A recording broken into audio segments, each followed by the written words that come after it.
하나님의 뜻과 사랑입니다. 이 부분은 전에 이야기했던 내용에서 조금 플러스해서 굉장히 좀 중요하다고 생각돼서 다시 한번 전하려고 합니다. 아버지의 뜻과 사랑. 하나님의 뜻이 있거든요. 우리는 하나님의 뜻을 알아야 돼요. 자녀라고 하면은 아버지의 뜻을 알아야 되죠. 그리고 또 아버지의 사랑을 깨달아야 됩니다. 아버지의 뜻과 사랑 사이에는 미묘한 연관성이 있어요. 왜냐하면은 하나님께서 아버지께서 나를 사랑하시기 때문에 나에게 어떤 이제 그 뜻을 보여주신 거예요. 그때 말씀이고 명령이죠. 그래서 우리는 아버지의 뜻대로 행해야 되는 거죠. 자녀는 아버지가 원하는 대로 아버지의 뜻을 따라 행하기만 하면은 조금 다른 것 뒤쳐져도 상관이 없어요. 적재적소에 하나님이 나에게 원하시는 뜻을 잘 감당하게 되면 우리 하나님은 굉장히 우리를 기쁘게 생각하시고 너무너무 사랑하신다라는 거예요.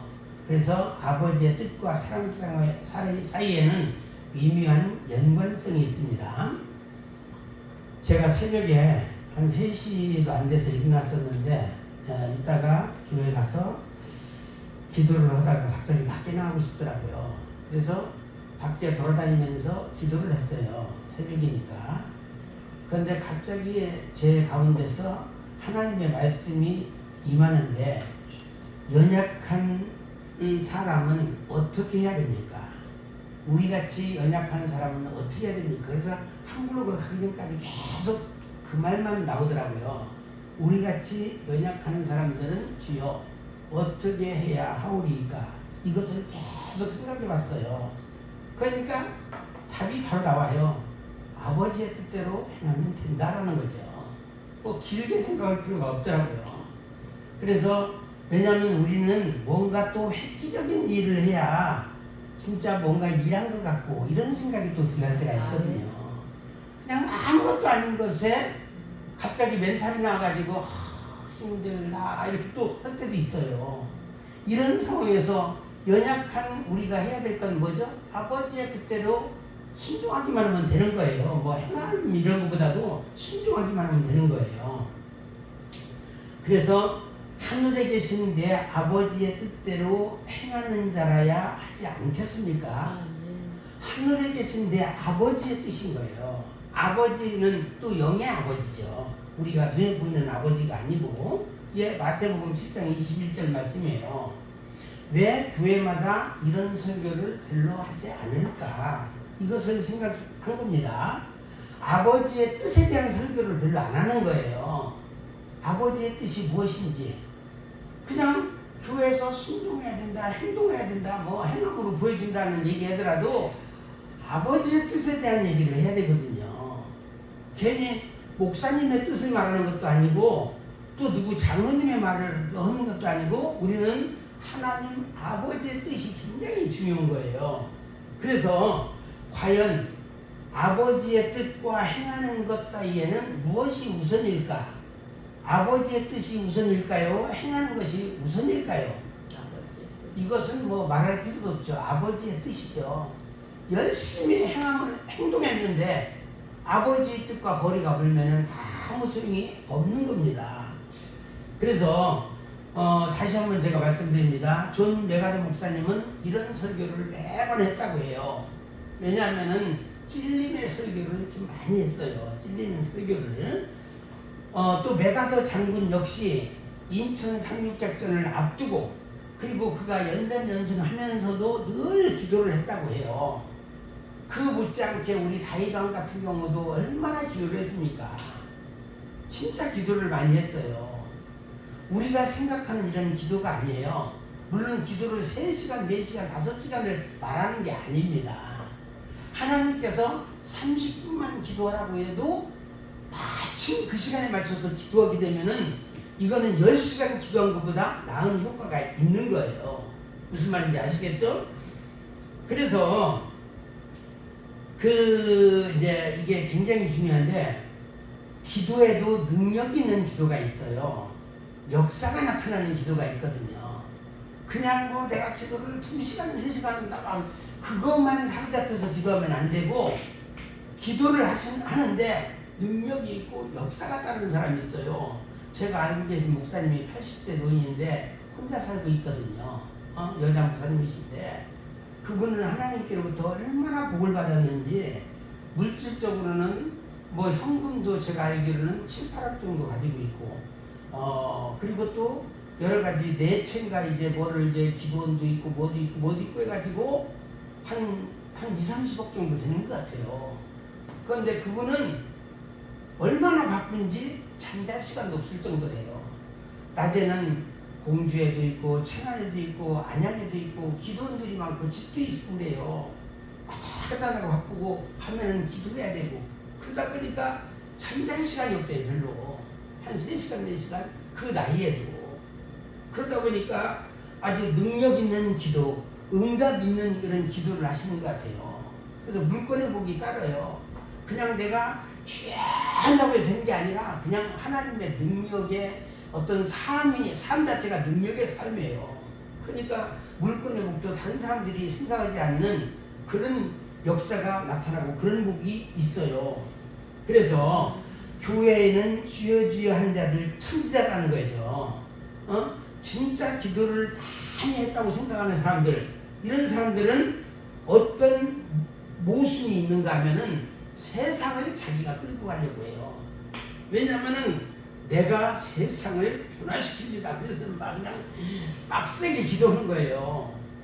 그러다 보니까 오히려 주여 주여 소리만 컸지 하나님의 뜻과는 무관하게 사는 사람들이 있다라는 거예요. 그래서 이들 모두 다 천국에 들어가는 것이 아니라는 거예요. 그러니까 그 중에는 못 들어가는 사람도 꽤 많이 있다는 이거죠. 기도를 막 빡세게 하는 사람들 중에서도. 왜 그럴까? 하나님의 뜻, 하나님의 의도를, 하나님의 뜻, 하나님의 의도를 무시하는 자들이기 때문에 그렇습니다. 그래서 그날에 많은 사람이 나에게 와서 주여 주여 내가 주의 이름으로 그렇게 하지 않았습니까? 따질 것이다. 그렇지만 그러면서 자기네들은 내가 주의 이름으로 했다고 말할 것이다. 그럼에도 불구하고 나는 너희를 도무지 알지 못하노라 이렇게 말한다는 거죠. 왜 그럴까? 우리는 이것이 중요해요. 신구약 성경 말씀은 과연 누구에게 하신 말씀일까요? 바로 나에게 하신 말씀이에요. 나 자신에게 적용해야 된다는 거예요. 왜 이것을 남에게 적용시키려고 하는지, 자기에게는 적용하려고 하지 않는지, 마지막 시대에는 이런 사람들이 꽤 많다라는 거예요. 자기에게 적용하지 않는 사람들이 꽤 많다라는 겁니다. 아버지의 뜻대로 하지 않으면서 아버지의 뜻대로 했다고 주장하는 자들, 그렇지만 실상은 아니다. 네 뜻대로 기도했다라는 거예요. 우리는 내 뜻과 아버지 사이에 갭이 있으면 안 돼요. 그런데 갭이 있을 수가 있다. 이것을 생각해야 된다는 것이죠. 말씀을 강의하는 저 분인 역시 말씀 준비하면서 매 순간 도전을 받아요. 그래서 오늘 이 말씀을 다시 한번 제가 생각했던 거예요. 그때도 괜찮았지만 지금 이 말씀에 또 강력한 도전을 받게 되더라고요. 그래서 자기 감정, 자기 생각, 자기 의지가 배제되고 오직 하나님의 뜻대로 행하는 자가 되시기를 바랍니다. 이런 사람들이 과연 얼마나 될까? 왜냐하면 하나님의 뜻대로 행한다는 것은 많은 것 중에서 다른 것은 잘못해도 결정적일 때 하나님의 뜻을 따르는 게 굉장히 중요해요. 무슨 말인지 알겠죠? 네. 그 시험을 앞둔 어떤 시험생이, 그 수험생이라고 얘기하나? 수험생이 그냥 자기가 학원 가려고 이렇게 가다가 갑자기 돌아왔어요. 전에 저쪽 교회에 있을 때. 그래서 돌아왔는데 그래서 왜 왔냐고 그랬더니, 늦었는데 왜 왔느냐고 그랬더니 예배 드려야 되는 것이 굉장히 갑자기 중요하다고 생각돼서 왔다라는 거예요. 이 친구는 청년 때 매번 또 갔다가 다시 오고 그런 적이 있었어요. 그러면서 늦더라도 예를 들어서 학원이 11시 시작하면 저희 10시 정도쯤에 나가야 되는데 나가다 말고 그냥 차라리 1시간 딜레이 되더라도 예배 드리고 가야 되겠다. 그러더니만은 사실 붙은 것도 여러 군데 냈었는데 이것도 기적이더라고요. 굉장히 시시한 데는 떨어지고 굉장히 좋은 데는 또 붙었어요. 그러니까 완전히 기적인 거죠. 자기가 원하는 무슨 쪽집게 하듯이 그 전날 그 공부했던 것이 거기서 다 나오는 거예요. 그래서 우리는 그게 중요해요. 결정적일 때 하나님의 뜻을 따르는 거. 이게 굉장히 중요하다는 거죠. 예를 들어 볼까요? 결정적일 때가 부모가 자식에게 야, 너 얼른 복귀 가서 불 좀 꺼라. 내가 지금 꼼짝달싹 못하고 있으니까 불 좀 꺼라. 네, 알았습니다. 그리고 안 끄고 그냥 나갔어. 어떻게 되겠어요? 다 타버리죠. 이제 불날 뻔했던 거죠. 그러다가 이게 똑같아요. 하나님께서 말씀하실 때 그 말씀에 순종하는 것이 무지장 중요하다는 거예요. 아버지의 뜻이.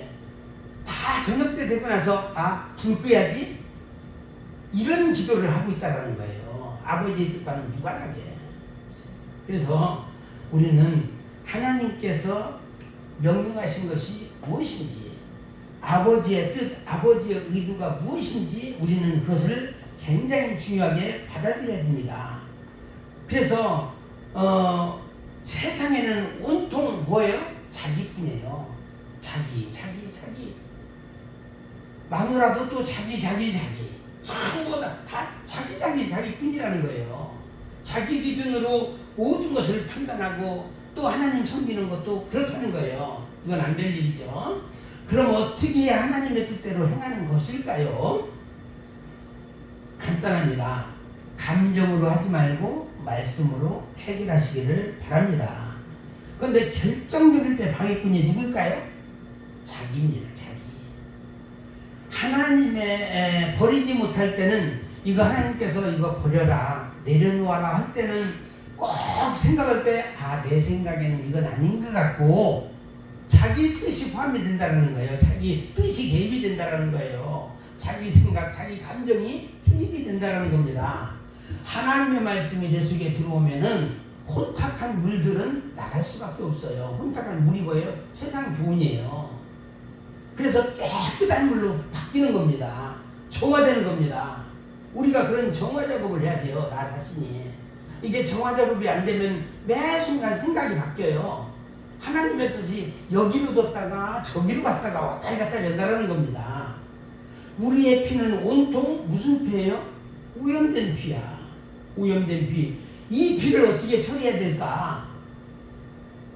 예수님의 피는 어떤 피예요?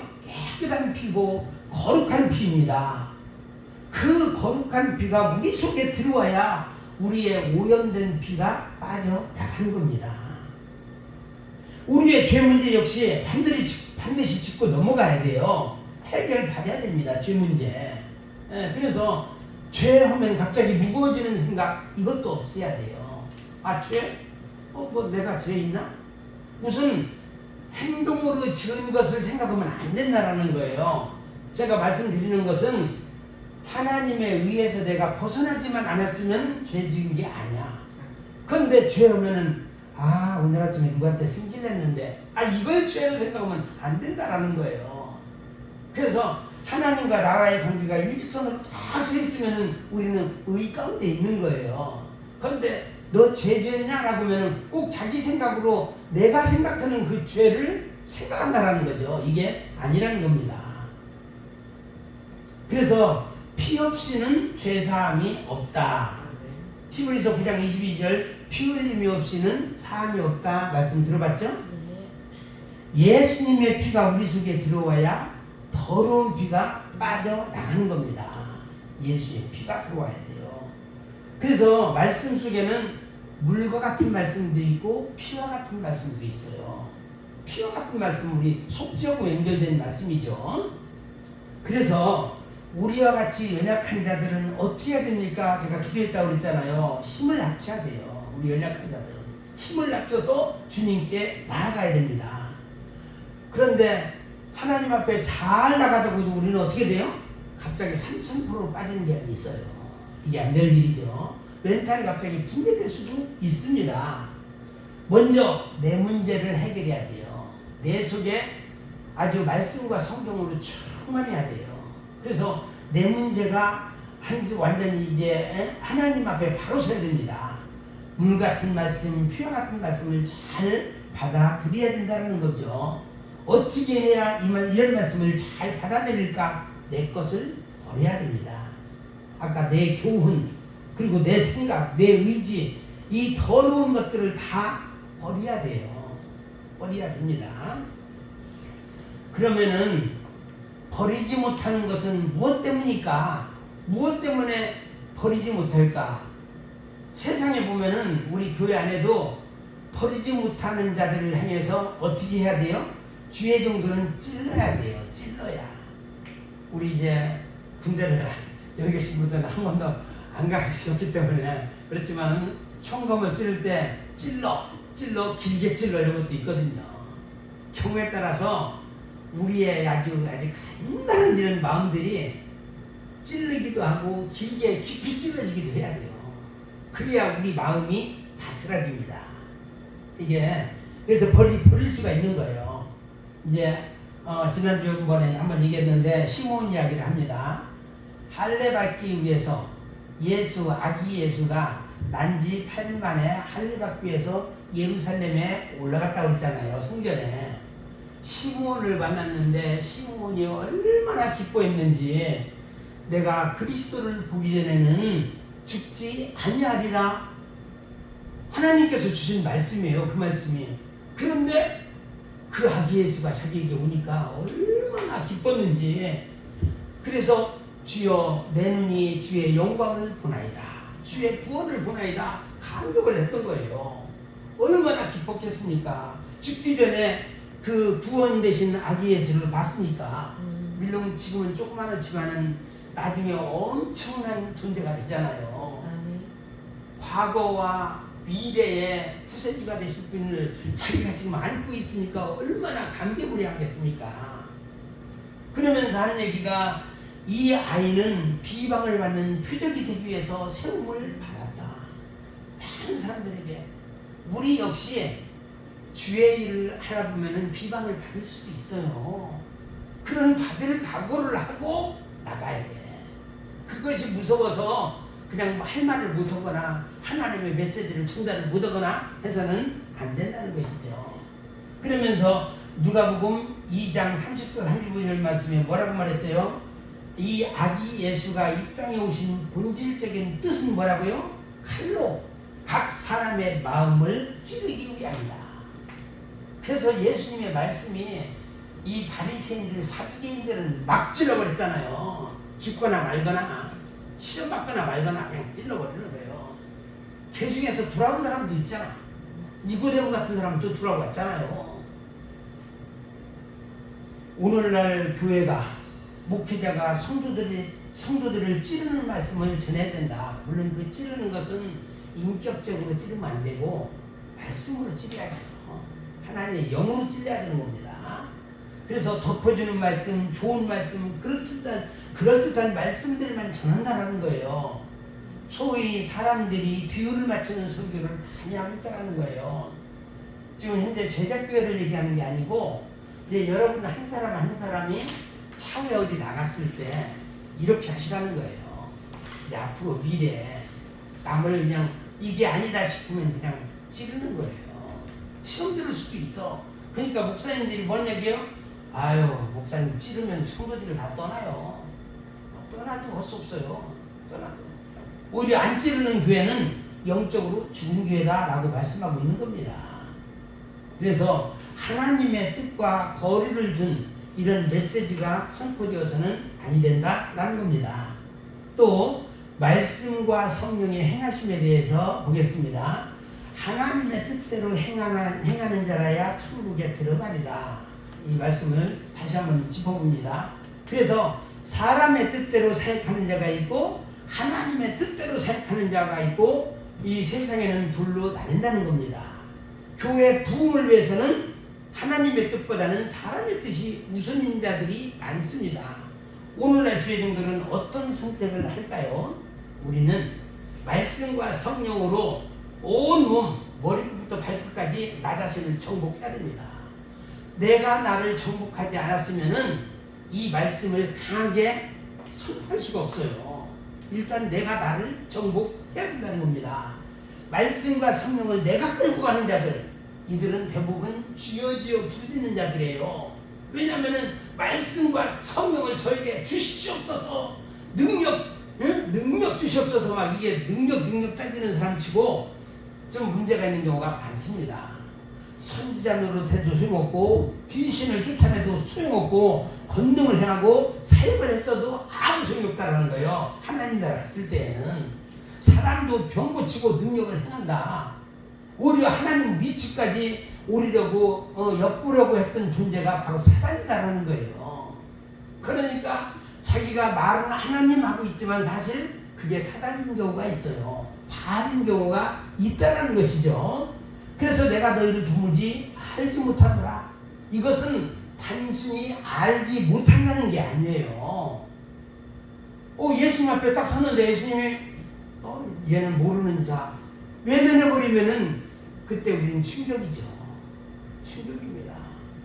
하나님이 나를 알아줘야 되는데, 그러니까 요즘에는 그런지 모르겠어요. 과거에는 목사님 눈에 띄려고 막 굉장히 아주 그냥 집사들, 권사들이 막 앞장서서 그런 적이 있어요. 그래서 앞자리 앉고 뭐고 목사님한테 잘 보이기 위해서 막 뭐 선물도 주고 뭐 대형교회나 막 그런 사람이 있겠죠.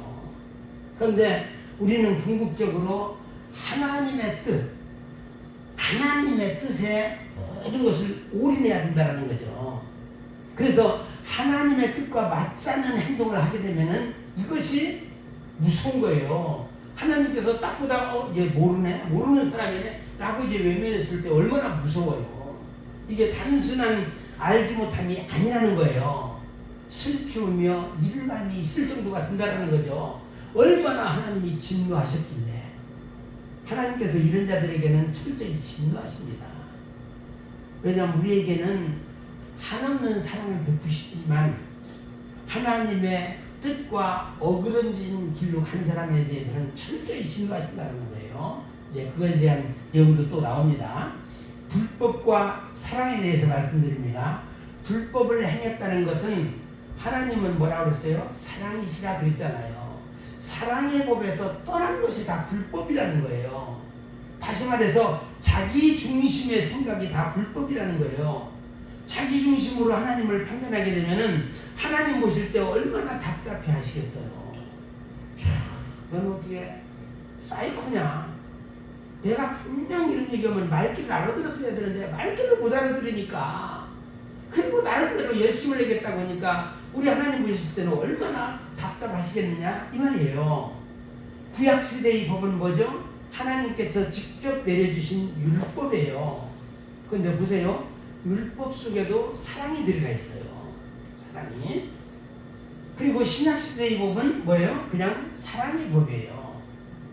하나님께서 주신 사랑의 법, 이게 바로 복음이라는 거죠. 이 복음 속에서 생명이 나오는 거예요. 다시 한번 제가 말씀드리겠습니다. 율법의 과정을 통과해야 복음의 과정으로 들어갈 수가 있어요. 이게 하나님의 사랑이에요. 하나님의 사랑도 반드시 율법의 과정을 거쳐야 돼요. 어렸을 때 애들을 혼내주잖아요. 왜냐하면 아버지의 사랑을 혼나본 아이들이 깨달아요. 전혀 안 맞아본 아이들은 부모를 무시해요. 그러니까 맞아보고 해처리도 맞아본 사람이 그걸 알거든요. 아버지의 사랑을 깨달아요. 그런 것처럼 구약 없이 신약만 터득한 사람들이 상당히 많아요. 자유주의 신학을 접한 사람들. 아무나 사랑을 하고 말씀하신 게 아니라고 했잖아요. 아무거나 사랑을 하는 게 아니에요. 그래서 그럼 심지어 불륜까지도 사랑해야 되나? 아니잖아요. 그거는 예외라는 것은 항상 있는 거예요. 하나님의 사랑 속에. 그래서 하나님께서 원하시는 것은 뭐 김정은이나 시진핑까지 사랑하라. 물론 우리 이제 저희 사상이나 이게 다른 사람들은 도저히 사랑할 수 없는 것이죠. 예를 들자면 그런데 우리 입장에서는 이단이나 적그리스도까지 사랑해야 되나? 아니잖아요. 이것은 그게 사회복음이고 젠더신학까지 나왔다는 거예요. 이것을 사랑하는 것은 뭐라? 불법이다라고 말씀하고 있는 겁니다. 사랑이란 단순한 것이 아니라 우주에 충만한 거예요. 우주가 하나님의 사랑으로 가득 차 있어요. 우리가 마음을 다 내려놓고 하나님 앞에 기도하잖아요. 하나님 사랑합니다. 나 같은 사람을 어떻게 이렇게 하셨으니 너무너무 사랑합니다. 갑자기 막 사랑이 나올 수가 있어요. 마음을 내려놓고 우리가 기도할 때에는. 그래서 이 우주에 충만한 것이 아주 사랑으로 가득 차 있기 때문에 충돌하지도 않고 부딪히지도 않고 부서지지도 않고 잘 돌아가고 있는 게 이 우주의 이치예요. 누가 만들어도 이렇게 못 만들잖아요. 우주의 사랑이 충만하기 때문에 그렇습니다. 그래서 사랑의 이치를 깨달으면 우주가 어떻게 구성되었고 만들어졌는지 알 수가 있다라는 겁니다. 죄와 고통과 영접과 할례에 대해서 살펴봅니다. 죄 문제 해결하는 방법을 우리는 알아야 됩니다. 쉽게 말하면 투신자한테 얘기할 때입니다. 전능하신 분이 육을 입고 이 땅에 오셔서 십자가 지시고 피를 흘리셨다. 누구를 위해서? 나를 대신해서. 저와 여러분을 대신해서 예수님이 피를 흘려주셨다. 이거예요.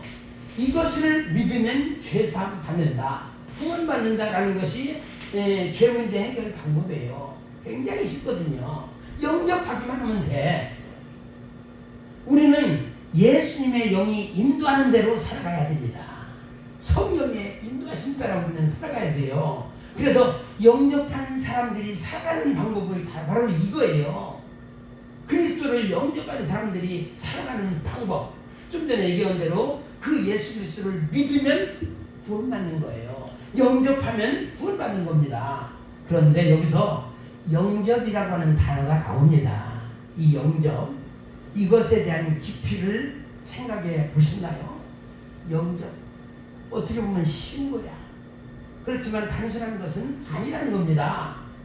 이스라엘의 할례가 뭔지 알죠? 살의 할례를 행합니다. 물론 남자들 살의 할례를 행합니다. 이방인들은 어디에 할례를 행한다고 했어요? 마음의 할례를 행하는 거예요. 할례의 증상을 보세요. 고통이 따라옵니다. 아픔이 옵니다. 피가 나와요. 참고 인내하고 버텨야 어떻게 돼요? 이스라엘로 인정을 받아요. 이스라엘이 무슨 뜻이 뭐죠?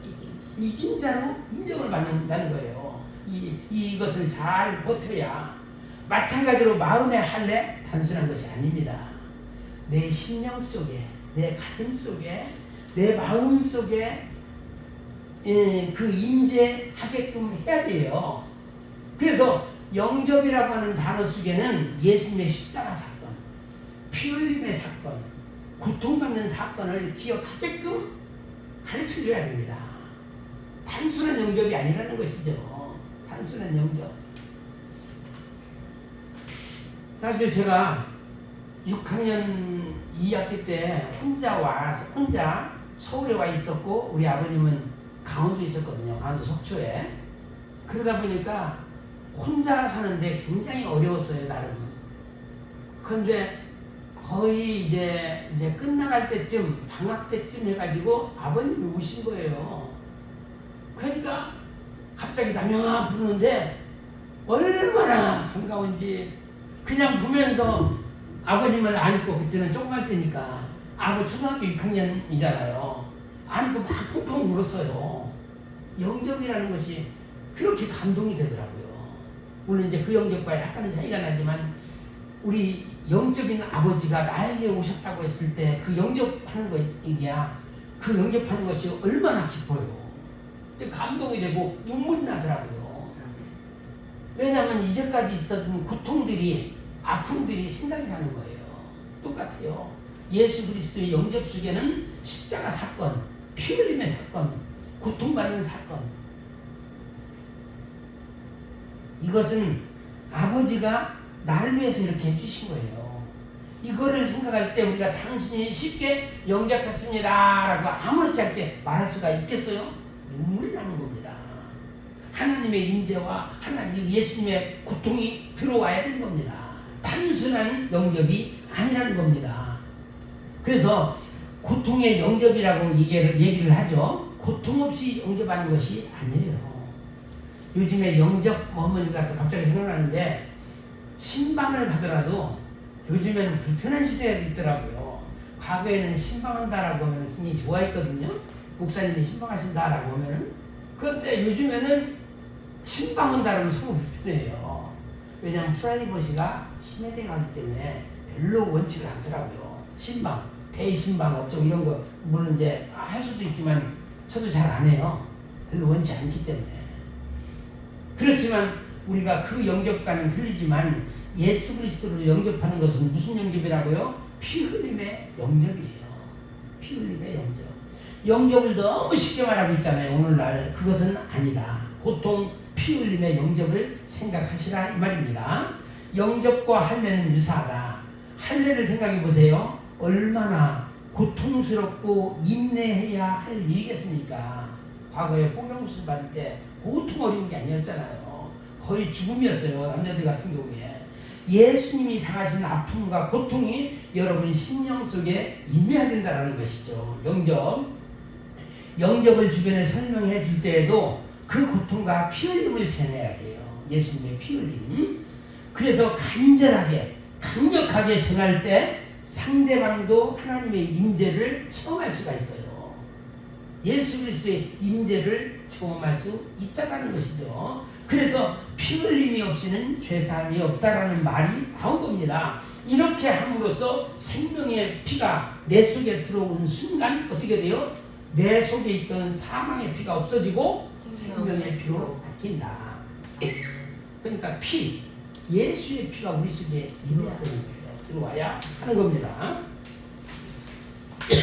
고린도전서 15장 말씀에 무슨 장이죠? 부활장입니다. 그런 자에게는 영원한 죽음이 없어요. 지금 이제 얘기한 것처럼 피가 예수의 피가 내 속에 들어온 자들은 영원한 죽음이 없습니다. 반드시 부활이 있다는 겁니다. 따라서 우리 죽음의 피가 생명의 피로 바뀌어야 되는 겁니다. 이것이 먼저 이루어져야 돼요. 우리 죽음의 피가 생명의 피로 예수의 피로 바뀌어져야 된다. 마지막 내가 너를 살리리라. 이게 뭐예요? 생명의 피로 바뀐 자에게 이 말씀이 임한 거예요. 그대로 있는 자에게는 죽은 피가 있을 때는 생명이 임하지 않아요. 예수의 피가 임한 자에게 이 말씀이 임한다는 거예요. 내가 너를 살리리라. 이 말씀이 임한다는 겁니다. 큰 두 번째, 아버지의 뜻과 사랑에 대해서 살펴봅니다. 성경의 핵심도 사랑이다. 모든 것의 근본은 사랑. 그 구약의 율법을 보면 613가지의 율법이 있다고 얘기해요. 어떤 신학자가 기록한 그래서 긍정, 하라고 하는 내용은 248가지, 하지 말라고 하는 것은 그 365가지가 있다고 해요. 합쳐서 613가지 율법이에요. 이 613가지 율법은 꼭 지키라고 말씀하신 것은 아니에요. 지키려고 노력하면 되는 거야. 이 율법 속에는 하나님의 사랑을 깨달으라는 얘기예요. 아이들에게 아버지가 뭔 얘기를 했었을 때 이것은 아버지의 사랑이 담겨있다는 거죠. 그것을 지키지 않았다고 아이를 완전히 버립니까? 아니잖아요. 그러니까 아버지의 혈통을 이을자면은 아버지의 어떤 명령을 따라서 기회를 따라서 관습을 따라서 너도 그렇게 살아가야 된다. 이것을 가르쳐주고 있는 거예요. 이게 바로 아버지의 사랑이라는 겁니다. 사랑에 기초한 우주이기 때문에 위대하고 광대한 것이 우주의 이치이고 이 모든 것이 다 하나님의 말씀이다 라는 겁니다. 예수님과 그 신부가 될 모형을 사람에게도 만들어 보았다. 그래서 부부가 이제 아이를 잉태하고 아이가 또 자라면서 어떻게 돼요? 하나의 가정을 이루게 돼요. 이게 바로 사랑 공동체예요. 가정 공동체가 사랑 공동체예요. 그래서 예수님과 그 신부가 될 예수님이 신랑이고 교회가 신부잖아요. 이것을 가정에도 이 사람 남녀에게도 만들어 놓으셨다는 겁니다. 이 땅에서 사랑의 크기가 10이라고 하면은 하늘에서는 1000배, 10,000배 된다는 얘기죠. 100만 배, 1000만 배 된다는 얘기입니다. 그래서 하나님의 사랑의 법 안에는 절기가 있다고 했어요. 절기.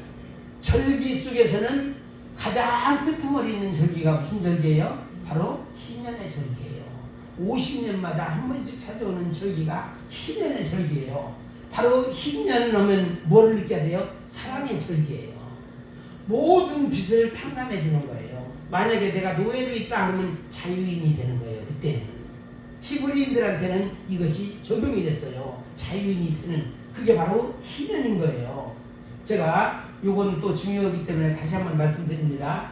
2017년도 9월 속죄일 때 그때가 바로 40번째 희년이라고 했어요. 예수 그리스도의 죽으신 이후 40번째 희년.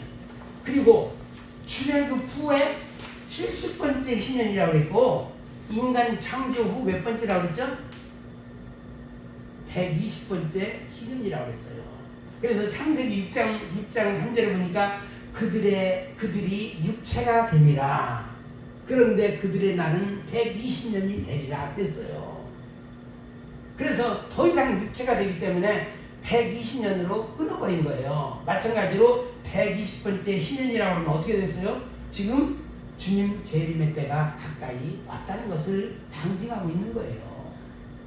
그래서 2017년도 8월 21일 날 오리건주에서 사우스 캐롤라이나주까지 쫙 붉은 띠가 객이 일식이 들어갔었고 또 2024년 4월 8일 날 이게 이쪽이 뭐죠? 서쪽에 미국에서 저 오른쪽 멕시코만 있는 데 바다에 있는 데까지 해서 또 이제 쫙 객기일식이 지나갔어요. 이게 무슨 의미예요?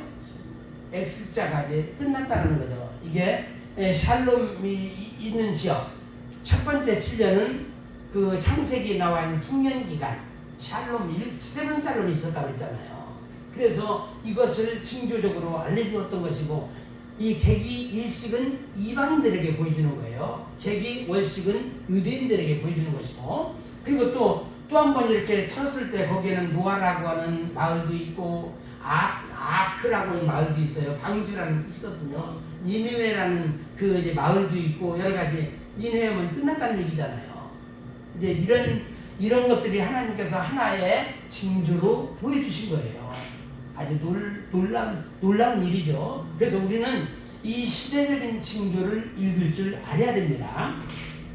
계속해서 묶임과 자유함의 차이 그리고 사랑에 대해서 봅니다. 자유함을 얻게 하는 근본이 뭐예요?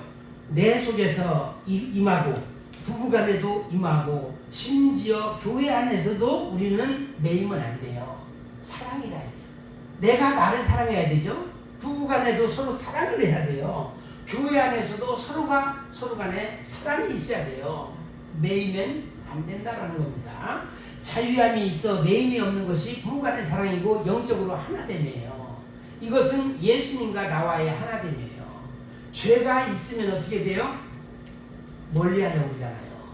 그러니까 죄가 있다 보니까 에덴 동산에서도 아담과 하와가 죄를 짓고 나서 숨었잖아요. 왜? 죄 때문에. 우리는 영적인 자유함이 있어야 돼요. 자유함이 있어야 됩니다. 원수 관계로 사랑을 변질시킨 것은 누구 때문이다? 바로 사단 때문이다. 그래서 변질된 신앙이 오늘날 참 많아요. 이제 변질된 신앙이라고 하더라도 사랑으로 회복되시기를 바랍니다. 그리고 사랑과 소유에게 봅니다. 사랑이란 움켜쥐는 것이 아니라 사랑의 관계 속에서는 빚이 없어요. 빚 뭐죠?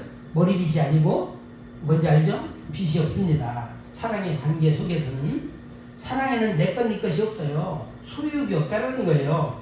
물론 하나님 입장에서 소유욕은 불법이에요.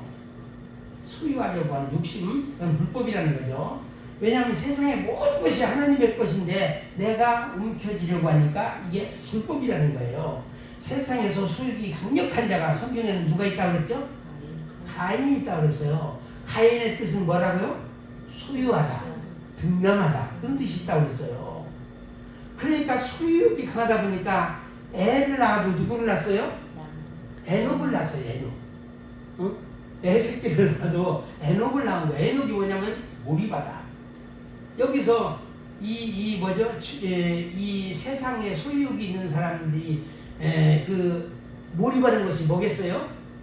자기 일, 그리고 세상 것, 또 돈 욕심, 물질 욕심, 명예 욕심, 이런 것에 몰입하는 거예요. 그게 에녹이에요. 그래서 에녹성을 지은 거예요. 가인은 에녹성. 그런데 에녹성을 낳은 것에서 끝난 게 아니고, 에녹을 낳은 것에서 끝나고 그 후에 손자는 또 누구를 낳았어요? 이랏을 낳았어요. 이랏. 이랏의 뜻이 뭐냐면 동질그룹의 모임이에요. 동질그룹. 이제는 하나님 없이 내가 살 수 있는 방법. 그러다 보니까 어떻게 돼요? 이제 여기는 의사, 여기는 변호사, 여기는 또 뭐 어디 무슨 경찰, 누구누구 해가지고 막 주변에 동질그룹을 다 만들어가지고 누가 나를 공격해 오더라도 내가 방어하겠다. 이런 사람들은 어떻게 해요? 하나님 없이도 살 수 있는 거예요. 이것을 원하고 있는 거예요, 사람들이. 과연 하나님께서 놔두실까? 보면은 에녹이라는 것도 셋 계열의 에녹이 나와요. 라멕도 그 계열이 나오거든요. 그 노아가 나오는 쪽에서 나옵니다. 셋 계열에. 그런데 노아는 가인 계열에서 나와요, 안 나와요? 안 나옵니다. 노아의 뜻이 뭐라고요? 평안, 안식의 뜻이에요. 이 가인 계열에서는 평안과 안식이 없어요. 그래서 지난번에도 말씀드렸잖아요. 이렇게 사는 사람들은 어떻게 해요? 누릴만 하니까 가네. 그런 얘기 나와요. 이번에 우리 아들 그 친구가 돈도 많아. 결혼을 했는데 부모가 20억씩이나 대줬어. 나름대로는 누릴 수가 있어. 그런데 한 달 전에 죽었어요. 나이도 어린데.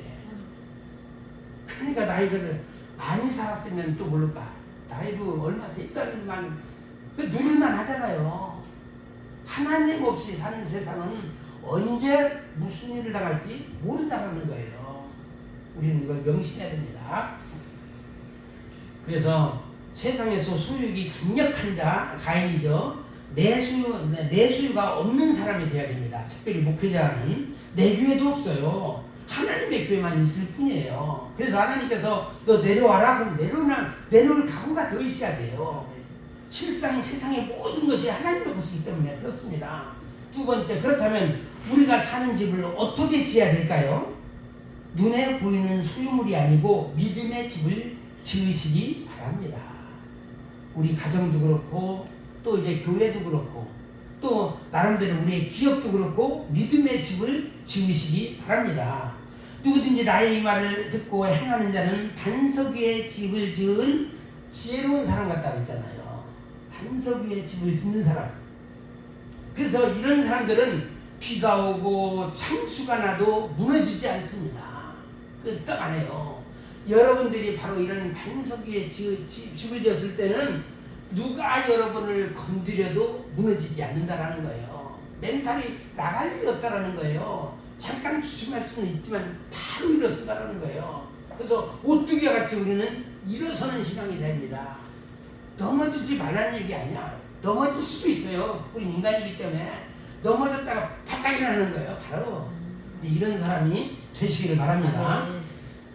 그러나 모래 위에 지은 사람은 무너질 수밖에 없다 말씀하고 있죠. 예수님은 말씀으로 이 땅에 오셨어요. 그 말씀이 굳건한 반석이에요. 기초라는 겁니다. 우리는 예수 그리스도의 반석 위에 집을 지으시기 바랍니다.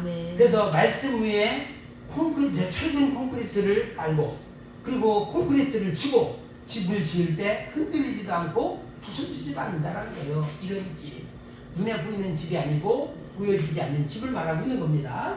또 불법이 사함을 받는다는 것, 이거 로마서 4장 3절에서 8절 내용인데, 행복한 사람은 뭐라고요? 불법이 사함을 받고 또 죄가 가려지고 또 심지어 그 죄를 인정치 않는 그 사람은 복이 있도다. 그래서 이런 사람은 어떤 사람이다? 행복한 사람이다. 그래서 나는 행복합니다. 뭐 있는 것 같은데 우리는 행복한 사람이 돼야 돼요. 교회도 보니까 요즘에 행복을 워낙 좋아해서 행복한 교회가 굉장히 많다고요. 김포에도 좀 돼요. 보니까 어떤 사람이 이런 복을 받을까? 성경에 보니까 아브라함을 얘기하면서 이 말씀을 하셨고 다윗을 말씀하시면서 또 이 말씀을 하셨어요. 실질적으로 아브라함을 보세요. 창세기 보면 아브라함에게는 한마디도 하지 않았어요. 한마디 혼내키지도 않았고 바로 왕만 늑신 두들겨 팼어요. 그래서 아브라함이 어쩌고저쩌고 얘기하더라도 그건 하지 말고 그 말은 아예 그 연관도 시키지도 않아요. 우리 하나님이 얼마나 좋으신 하나님이신지 우리가 이런 복을 받아야 돼요. 내가 조금 죄를 지었어도 죄를 좀 실수했더라도 하나님께서 그냥 이 사람은 늑신 두들겨 빼는 거예요.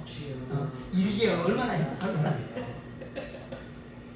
그래서 이것이 하나님의 사랑이에요. 아브라함은 전혀 탓하지 않았다는 거예요. 그렇다면 그 기준이 뭘까? 하나님의 평가 기준을 알아야 돼요. 믿음을 누구 관점에서 보아야 된다고요? 바로 하나님의 관점에서 봐야 된다. 그래서 하나님의 관점에서 보는 우리 같이 연약한 자들, 오직 주님만 바라보는 자들 사랑할 수밖에 없고 품을 수밖에 없는 거예요. 그러니까 하나님이 사랑할 수밖에 없는 존재니까 아브라함이나 다윗은 책망하지 않았던 거예요. 바로 우리 배 목사님이나 우리 이제 전사님이나 다들 하나님의 책망을 받지 않고 아주 사함받고 아주 죄를 인정치 않는 그런 행복한 사람이 되시기를 바랍니다. 마지막으로 불법과 의로움의 기준은 무엇일까요? 이것도 하나님의 평가에 의해서 결정이 되는데 사람들의 평가와 하나님의 평가 기준은 차이가 있어요. 뭐냐? 오늘날 충성하고 봉사를 하잖아요. 이런 시스템 속에 이 세상이 돌아가고 있어요. 의도적으로 그렇게 만들고 있어요. 우리는 태어난 순간부터 일단 노예가 되는 거예요. 죄의 노예가 되고 시스템의 노예가 되는 겁니다. 환경의 노예가 되는 거예요. 그래서 세상 시스템은 노예 시스템이에요. 미국에서 그렇다고 하더라고요. 저는 미국 얘기는 이제 갔다 온 사람을 통해서 들었지만 거기는 집을 사잖아요. 그러면은 반드시 얼마 정도를 이제 은행 돈을 빌려야 된다는 거예요. 모기지론인가 뭐 이런 게 있잖아요. 빌려야 된다는 거예요. 그래서 안 빌리면 어떻게 되느냐? 전부 다 조사해. 그렇게 그 돈이 어떻게 모아졌는지. 그게 다 해명이 돼야 이렇게 하는 거예요. 그러니까 귀찮아서라도 어떻게 해요? 그냥 빌리는 거야. 얼마 정도는 빌려야 되거든요. 그러다 보니까 이게 또 바로 1년, 2년도 아니야. 20년, 30년 상황이다 보니까 20, 30년 동안 집 가지고 있으면서 계속 은행에다 돈 줘야 되는 거예요. 이거 이자도 비싸잖아 또. 그래서 열심히 일해서 빚을 갚는 시스템, 이게 노예 시스템이라는 거예요. 교회에서도 4절 말씀을 보세요. 로마서 4장 4절 말씀을 보니까 충성을 하잖아요. 봉사를 하잖아. 그러다 보니까 이런 노예 시스템에 젖어가지고 자기도 교회에서 충성하고 또 봉사하게 되면은 그거 받으려고 하는 의도가 있다라는 거예요. 그래서 그 삭슬 보수로 여긴다라는 거예요. 그래서 목사님 저 이거 했어요. 뭐 이런 식으로다가 이렇게 얘기를 하는 거예요. 그러면은 좀 고맙겠죠. 일반적으로. 그걸 아무렇지도 않게 받아들이는 거예요. 문제는 하나님 앞에도 그런 생각을 갖는다는 거예요. 내가 이렇게 충성하고 내가 이렇게 봉사하고 내가 이렇게 기도했으니까 하나님은 반드시 주실 거야. 이런 생각이 있다라는 거예요. 하나님께서는 그런 생각을 안 가져도 알아서 하시는데 내가 평가를 한다는 거예요. 이게 잘못된 것이죠. 5절 말씀에 보니까 그런데 5절 말씀 보니까 일을 아니할지라도 하나님 보실 때는 의롭다 하신다. 이게 어떤 근거일까? 일을 안 했는데도 하나님께서 보실 때는 의롭다 말씀하신다는 거예요. 그러나 일반적인 교회에서는 믿음이 없는 사람으로 여겨요. 일을 안 하면은. 봉사와 충성과 행함, 이것은 세상 사람들이 의롭다고 여기는 기준이에요. 교회도 예외는 아니에요. 와서 봉사도 하고 기도도 하고 뭐 여러 가지 또 뭐 이제 찬양도 하고 해야지 봉사를 이렇게 생각한다는 거예요. 그러나 하나님 입장에서는 누가 의로우냐? 예수님의 부활과 예수님의 구속을 알고 그 피를 믿는 믿음을 보고 의를 평가하라는 거예요. 제일 중요한 게 무엇을 하나님께서 보시는가? 예수님의 부활과 구속을 알고 그 피를 믿는 그 신앙, 이것으로 의인이냐 아니냐를 평가한다는 겁니다. 다시 한번 말씀드립니다. 로마서 4장 7, 8절 누가 행복한 사람이냐? 불법이 사함을 받고 죄가 가리워지고 그 죄를 인정치 않는 자 진실로 행복한 사람이다 라는 겁니다. 예를 들어 보겠습니다. 어떤 사람의 말이 있어요. 말이 있는데 하나님이 의롭다고 하셨다면 의로운 것이지 라고 누가 얘기했다면 그렇게 말하는 사람이 의인이다 라는 거예요. 이게 하나님 기준이라는 겁니다. 사람은 그 행위를 보고 의롭다고 말해요. 그렇지만 하나님은 의롭다고 한 자를 의인으로 보신다는 거예요. 사람들 눈으로 봤을 때 예배 후에 곧바로 집으로 가니까 의롭지 않다고 보는 거예요. 그렇지만 누군가 한 명이 하나님이 의롭다고 했으면 의로운 거지 라고 한마디를 했으면은 그렇게 말하는 사람에게 하나님께서는 의로운 사람이다 라고 말씀하신다는 거예요. 그러니까 의의 기준은 하나님께서 하신 말씀이 기준인 거예요. 하나님의 뜻이 우선인 거예요. 그렇지만 세상 사람들은 하나님의 뜻보다는 자기 생각이 앞장서잖아요. 그래서 하나님의 뜻대로 하는 자라야 천국에 들어가리라 말씀하시는 거예요. 행하는 자라야. 의로 여기심을 받는 자의 행복 보세요. 의로 여기심을 받는 자의 행복에 대해서 성경에 고백이 있는데 아브라함과 같은 축복, 다윗과 같은 축복이 있어요. 모두 뭐죠? 하나님의 관점에서. 사람의 관점으로 보면 아브라함도 마누라를 2번이나 팔았고 다윗도 살인죄, 강간죄 아주 못된 놈이에요. 그렇지만 하나님이 의인이다라고 하면 우리도 의인으로 인정해야 되는 거예요. 왜냐하면 세상 모든 선과 악을 판단하실 전능하신 분이 하나님이 그렇게 말씀하셨으니까 그 기준을 우리는 따라야 한다는 겁니다. 노숙자 옷을 입고 교회 왔을 때 일반적으로 오지 말라고 내쫓을 수도 있어요. 이것은 의롭지 못하다 말씀하시는 거예요. 그렇지만 그 중에 한 사람이 이 사람은 예수님을 믿고 예수님의 피를 믿는 의로운 사람이에요 라고 이렇게 말했다고 하면은 이 사람도 의로운 사람이라는 거예요. 마지막 종말 시대에 예수님의 피의 능력, 죄사함의 은혜를 반드시 가르쳐 주어야 합니다. 단순한 믿음이 아니라는 겁니다. 예. 정리하겠습니다. 하나님의 사랑과 소유욕, 하나님의 사랑 안에 있으면은 어떻게 돼요? 온 우주를 소유한 자예요. 온 우주를, 왜냐하면 하나님의 사랑 안에 있기 때문에. 소유욕은 뭐라고 말해요? 불법한 자다. 소유욕이 강한 자는 불법한 자다 말씀하고 있는 거예요. 전 우주가 하나님의 것이기 때문에. 그리고 하나님의 뜻과 불법의 차이에 대해서 살펴봅니다. 하나님만 바라보는 사람을 의인이라고 말하는 거예요. 우리가 조금 행함으로 판단하지 말고 올곧하게 하나님만 바라보면 그 사람이 의인이다.